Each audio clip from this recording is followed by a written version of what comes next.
Halo, apa kabar? Semoga selalu dalam keadaan sehat walafiat, kita tetap semangat. Ini akhir pekan kita ngobrol, tetap ngobrolin politik ya, Bung Rocky. Kemarin kita kan bicara soal kanibalisme di antara para partai koalisi di 02. Tapi saya kira ini kaitannya berkaitan juga tetap setelah kita cek-cek itu kaitannya tetap cawe-cawe dan keinginan dari Pak Jokowi untuk tetap berkuasa karena kendaraan politiknya yang semula dia siapkan PSI kelihatannya nggak bakal lolos begitu. Jadi realistis yang paling mungkin ya akuisisi politik Golkar. Itu yang saya kira sekarang yang menarik itu. Ya pada akhirnya Jokowi harus berupaya supaya Gibran itu ada pelindungnya nanti ini 5 tahun Yes. ke depan kan. Mm-mm. Dan memang Gibran nggak ada pelindung, dilindungi oleh siapa? Oleh PDIP udah dilepas, oleh Gerindra nggak mungkin. Dengan bagi Gerindra cukup dong jadi wakil presiden, jangan minta perlindungan lebih banyak lagi. Oleh PSI gagal tuh. Jadi memang akhirnya masuk lagi pada teori mungkin 2 tahun lalu bahwa Gibran itu memang harus dilindungi oleh satu partai yang punya standing di DPR. Ya Golkar satu-satunya tuh. Tetapi itu kan pikiran Jokowi, itu bukan pikiran Golkar. Golkar tentu tahu bahwa dia akan diincar oleh Jokowi itu seperti kelinci yang tahu di depannya ada kobra tuh. Dan kita tahu bahwa Golkar sebagai kelinci dia lihai untuk manjat pohon, bahkan manjat pohonnya sendiri itu beringin supaya nggak diuber oleh ular kobra. Nah kita mulai menduga bahwa Jokowi peralatannya makin lama makin terbaca tuh. Hmm, Sementara hak angket juga makin lama makin menguat. Jadi itu betul. yang betul istilahnya tuh kanibalisme. Jadi Ya. Jokowi mempreteli juga peralatannya sendiri kan. Kan Hmm, Golkar peralatannya Jokowi mau hmm, dikasih ke Gibran. Jadi hmm. terlihat betapa Jokowi itu kerasukan kekuasaan benar tuh. Dia nggak merasa aman kalau nggak ada jaminan kuantitatif. Padahal sebetulnya jaminan kualitatif cukup kan. Kalau Jokowi misalnya datang ke publik, ya pemilu sudah selesai, ada berbagai macam potensi kecurangan, tapi saya minta maaf kalau saya tidak bisa menyempurnakan demokrasi, saya akan titip pada Gibran dan mudah-mudahan publik menerima. Itu mungkin lebih lebih lebih adem cara masuknya. Tapi ini terlihat ada Jokowi nggak mau pakai cara-cara beradab semacam itu dan mulai melakukan lagi gerpol untuk mengakuisisi bahkan hostile Take takeover over. Golkar.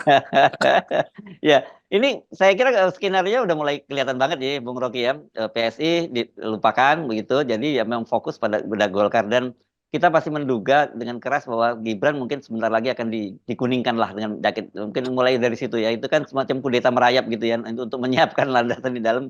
Nanti pada akhirnya Pak Jokowi yang mencoba take over gitu Golkar. Tapi saya kira nggak sesederhana itu karena Golkar kan banyak jagoan-jagoannya. Ada di situ tetap Pak JK walaupun kemarin dukung paslon satu pasti kuat, basicnya di Golkar ada Abu Rizal Bakri, ada Agung Laksono, banyak pemain lainnya lah. Kalau dulu mungkin mereka dengan mudah ditundukkan oleh Pak Jokowi kan Pak Jokowi berkuasa. Kalau sekarang kan beda urusannya gitu.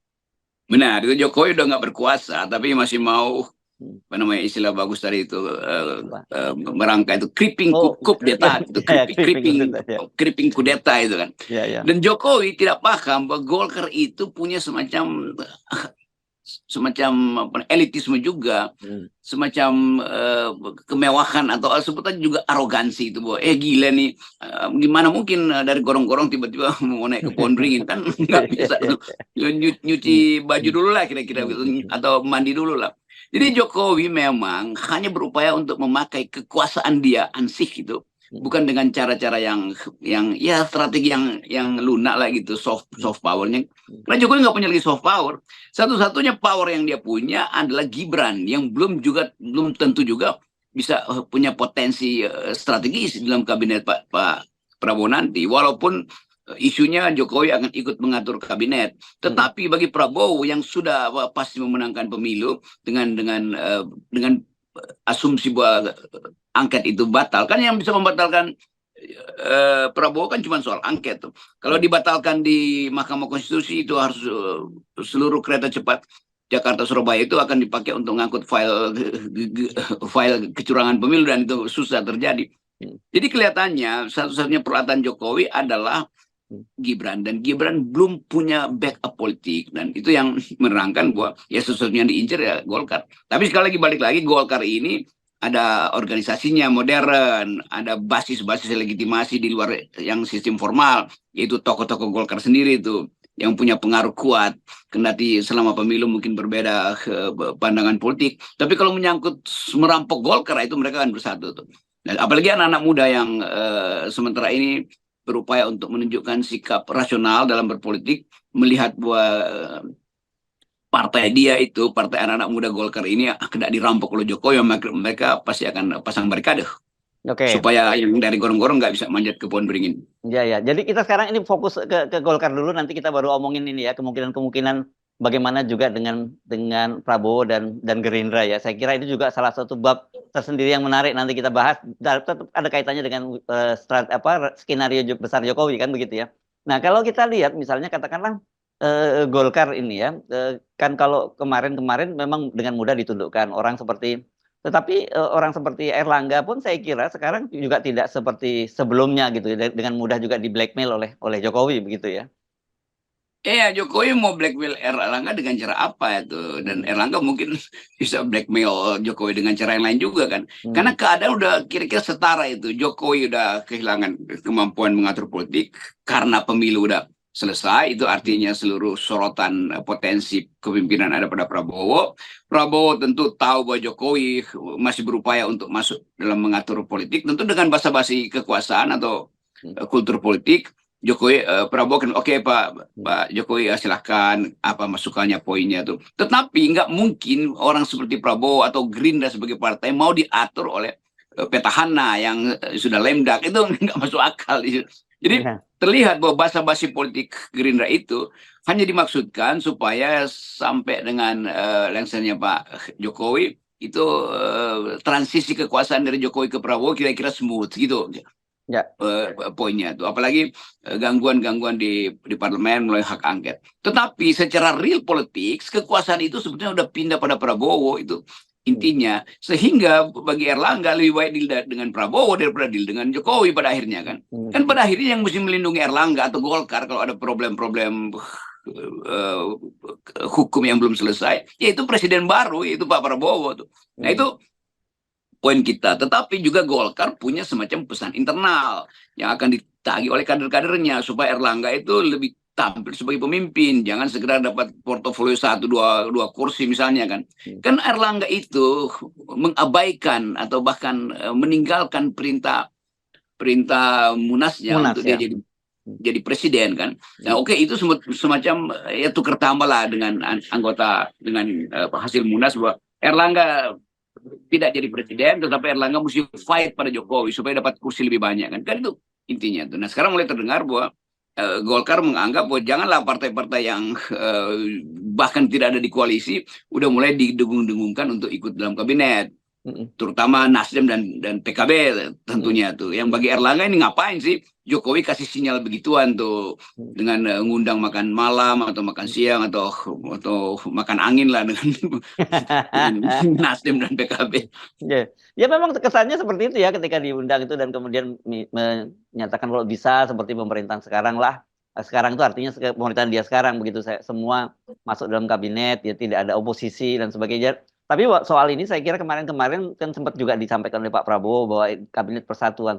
Tetapi tentu saja Pak Prabowo kan tidak bisa menentukan sendiri karena dia didukung oleh partai-partai koalisi kan gitu Bung Rocky, dan saya kira seperti yang Anda sampaikan juga tadi, nanti dulu kalau lu mau langsung bagi apa jatah gue diambil dibagi ke partai yang baru nggak yang jadi di luar pemerintahan kan begitu ya. Ya itu hal yang logis bahwa nggak boleh sebetulnya Prabowo membagi kekuasaannya demi ide persatuan atau membangun bangsa bersama dengan partainya Pak Surya Paloh atau Pak Caimin kan. Itu juga mengganggu atau janji koalisi kan berantakan kan.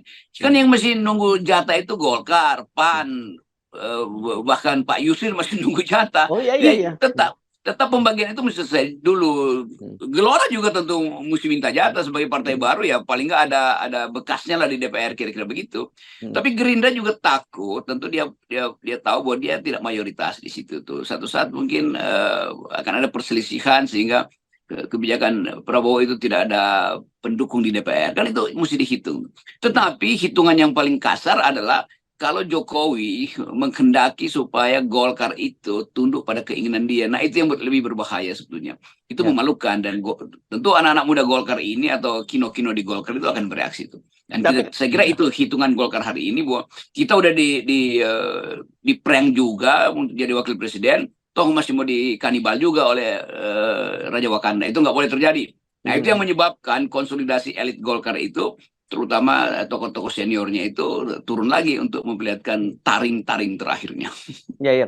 Tapi gini, Bung Rocky ya, kalau kita mundur sedikit ya soal kemarin pemilu ini kan orang juga banyak terkejut mengapa suara Golkar itu yang tinggi sekarang, artinya di bawah PDIP dan tipis sekali kalau lihat real count sekarang dilakukan oleh KPU gitu. Dan seperti kita bahas kemarin, kemungkinan malah Golkar bisa kursinya jumlah terbanyak. Suara tidak banyak, tidak sebanyak PDIP, katakanlah lebih banyak PDIP, tapi nanti jumlah kursinya itu Golkar lebih banyak dan itu peluang Golkar untuk menyabet kursi ketua DPR kan begitu. Nah, kemungkinan besar Pak Jokowi ini yang saya dengar dia sadar bahwa PSI udah nggak mungkin di push lagi, jadi mau nggak mau dia mengalihkan itu dukungannya itu kepada Golkar. Nah, tetapi tentu saja ini kan buat Golkar oke, kita manfaatkan selama pemilu, tapi setelah urusan pemilu lain lagi dong urusannya kan begitu. Betul, dan Golkar terkenal mampu belanja barang setelah pasar ditutup. Oh Kira gitu begitu. ya. Oke. Ya kan nggak mungkin lagi belanja di pasar terbuka udah selesai tuh, Ya, ya, ya. belanja suara nggak bisa, tapi belanja Hmm. kursi masih mungkin kan, Ya, hitungannya belum selesai kan. Jadi betul. tetapi itu yang orang duga ini pasti ada, sebetulnya bukan lagi kecurangan tapi taktis aja yang Hmm. kayak barang loakan ya udah kasih ke Golkar aja lah, Ya, Golkar ambil dibeli barang. harganya mahal lagi gitu ya, Bung Rocky ya. Iya, dan itu kebutuhan utama dari Golkar. Golkar tetap ingin berperan dan pilihannya tinggal memperkuat legislatif. Karena itu kelihatannya kursi Golkar itu bertambah tuh. Kita nggak tahu kursi yang mana sebetulnya yang ditambahkan, apa kakinya yang diperbaiki, atau memang beli kursi baru tuh. Tapi itu nggak ada soal karena toh akan datang hasilnya. Dan bagi Prabowo mungkin juga kalau Golkar udah makin kuat, yaitu di parlemen, ya udah bikin aja koalisi permanen antara Gerindra dan Golkar tuh supaya ada kesepakatan untuk mengatur kebijakan ke depan, dan dengan cara itu faksi-faksi terakhir dari Pak Jokowi itu ya udah gigit jari aja sebetulnya kan mesti ada kesepakatan itu. Selama itu nggak diberitahu kan, mestinya Golkar kasih sinyal kami akan kuat dengan Gerindra. Nah, itu mungkin Pak Jokowi bilang ya udahlah apa boleh buat tuh. Jadi Gibran ya udah kita titipkan aja pada Gerindra dan Golkar. Tetapi kalau Golkar masih kasih kesan bahwa dia takut untuk berlawanan dengan Jokowi, nah Jokowi akan maju lebih kuat untuk mengambil alih Golkar supaya jaket kuning itu bisa langsung dipindahkan dari Erlangga ke Gibran. Kan itu konyol kan jalan pikiran itu. Tetapi saya percaya Golkar partai modern, terlatih dalam taktik dan strategi, dan itu nggak mungkin diizinkan oleh sejarah Golkar bahwa Golkar diambil alih dengan kasar oleh seseorang yang sebetulnya hanya ingin melampiaskan kekuasaannya di hari-hari terakhir Ya, jadi masa bahwa jabatannya itu. bahwa keinginan Pak Jokowi mengkudeta Golkar itu satu hal, tetapi bahwa kemudian Golkar sebagai partai yang sudah terlatih untuk itu dia mempertahankannya juga satu hal yang berbeda lagi gitu ya, Bung Rocky. Ya, itu wilayah politik. Jadi sekarang ada dua soal angket jalan terus, dan itu masih menghitung kapasitas PDIP untuk teguh pada pendirian, dan kecemasan Jokowi kalau Gibran tidak punya pelindung politiknya, yaitu partai politik. Hanya itu sebetulnya pertaruhannya tuh. Dan kita tahu bahwa nggak mungkin Jokowi mampu untuk mendudukkan Golkar karena bisa berbalik ya, sebetulnya tuh Golkar mulai memberi sinyal tentang angket, lalu Jokowi kehilangan second chance untuk memanfaatkan Golkar. Tapi tetap kita mau lihat bahwa ini masih keterusan dari cawe-cawe Jokowi. Ini orang nggak pernah kapok untuk bermain politik dengan cara yang kasar dan kotor gitu kan. Jadi bukan sekedar kasar, juga kotor. Jadi Pak Jokowi akan dikenang sebagai politisi yang ambisius, tetapi dengan cara yang kotor dan kasar.